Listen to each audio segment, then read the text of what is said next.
Halo semuanya, kembali lagi bersama saya Kelvin Alexander pada channel Cermat Ekonomi.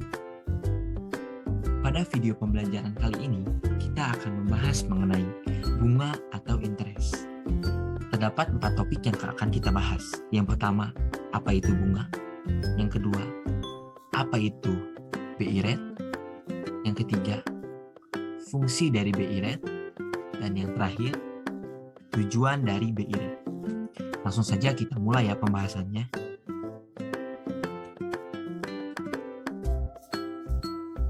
Apakah teman-teman tahu apa itu bunga atau interest?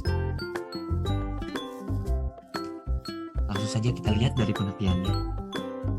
Bunga adalah balas jasa yang diterima rumah tangga konsumen dari perusahaan karena telah meminjamkan sejumlah dana untuk modal usaha perusahaan dalam suatu kegiatan produksi.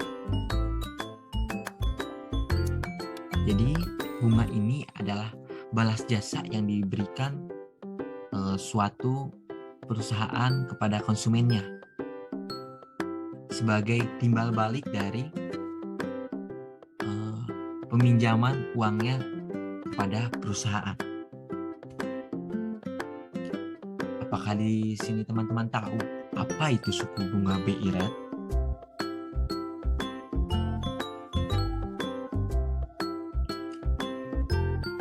BI rate merupakan suku bunga acuan Bank Indonesia yang merupakan sinyal atau stance dari kebijakan moneter Bank Indonesia. Menurut Bank Indonesia, BI rate dapat didefinisikan sebagai suku bunga kebijakan yang mencerminkan sikap atau stance kebijakan moneter yang ditetapkan oleh Bank Indonesia dan diumumkan kepada publik. Jadi, suku bunga BI rate ini adalah sebagai suku acuan yang ditetapkan oleh Bank Indonesia yang memiliki berbagai manfaat dan juga tujuan. Langsung saja kita lanjut ke pembahasan selanjutnya, yang ketiga. Yang ketiga, kita akan membahas mengenai fungsi dari BI rate. Terdapat 5 fungsi dari BI rate. Yang pertama adalah mengendalikan inflasi. Mengendalikan inflasi di sini bertujuan untuk meningkatkan harga yang tak terkendali, yang akan mempengaruhi jumlah produksi, jumlah peredaran mata uang, dan besarannya permintaan. Oleh karena itu, inilah salah satu fungsi dari adanya BI rate yang ditetapkan oleh Bank Indonesia. Dan yang kedua, mencegah lembaga perbankan melakukan fraud. BI rate ini berkaitan juga dengan daya konsumsi dari masyarakat. Maka ketika permintaan dalam masyarakat tinggi, artinya harga-harga akan mengalami penurunan. Nah, agar tidak konsumsi masyarakat ini dapat terkontrol, maka BI rate menetapkan kebijakan untuk meningkatkan harga barang atau inflasi, sehingga permintaan dalam masyarakat dapat dikendalikan. Yang ketiga, mengontrol selera konsumsi dari masyarakat. Nah, BI rate ini juga berkaitan dengan daya konsumsi dari masyarakat. Maka ketika permintaan dalam masyarakat tinggi, artinya harga-harga mengalami penurunan. Agar tingkat konsumsi masyarakat juga dapat terkontrol, maka BI rate menetapkan kebijakan untuk meningkatkan harga barang atau inflasi, sehingga permintaan di masyarakat itu dapat dikendalikan. Yang keempat, mempengaruhi harga saham.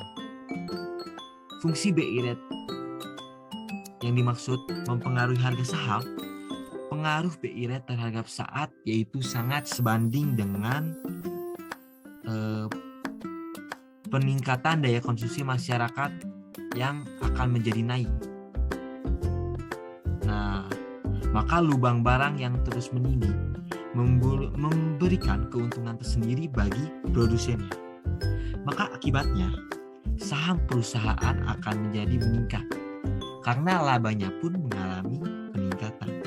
Yang kelima, stabilitas perekonomian negara. Nah, fungsi BI rate ini adalah menjaga perekonomian di suatu negara.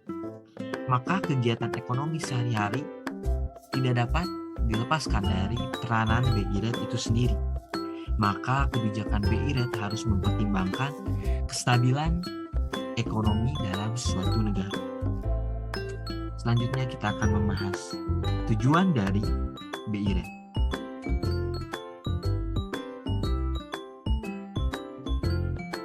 Tujuan dari BI rate ini ada 4. Yang pertama adalah penetapan standar acuan bunga bank.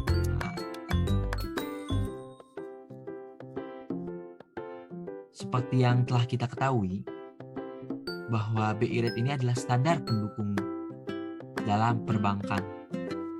Nah, sehingga menerapkan standar acuan bunga bank adalah merupakan salah satu tujuan dari adanya BI rate.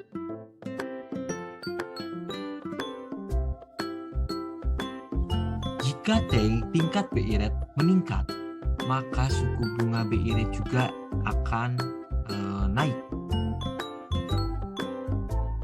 Namun sebaliknya, jika tingkat BI rate menurun, mengakibatkan suku bunga BI rate itu sendiri mengalami penurunan. Nah, dalam mengukur suku bunga acuan bank ini menggunakan poin BI rate. Yang kedua, mendorong masyarakat kredit. Selanjutnya, tujuan BI rate adalah mendorong masyarakat mengambil kredit. Pengaruh BI rate terhadap suku bunga kredit menyebabkan perubahan minat masyarakat akan kredit kepada bank. Hal ini memberikan kemudahan bagi masyarakat, sehingga masyarakat untuk mengambil kredit di bank dapat mengalami peningkatan. Yang ketiga, meningkatkan jumlah nasabah bank. Ketika BI rate dapat mempengaruhi minat masyarakat terhadap bank, maka suku bunga bank menurun sehingga banyak masyarakat untuk meminjam dana kepada bank.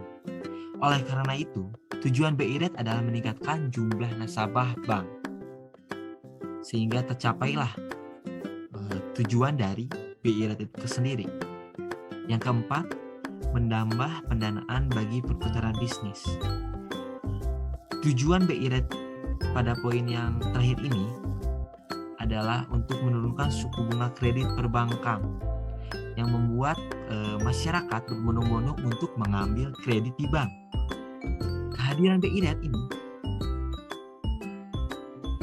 menjadi pemberi dana kepada pelaku bisnis melalui penawaran kredit kepada masyarakat.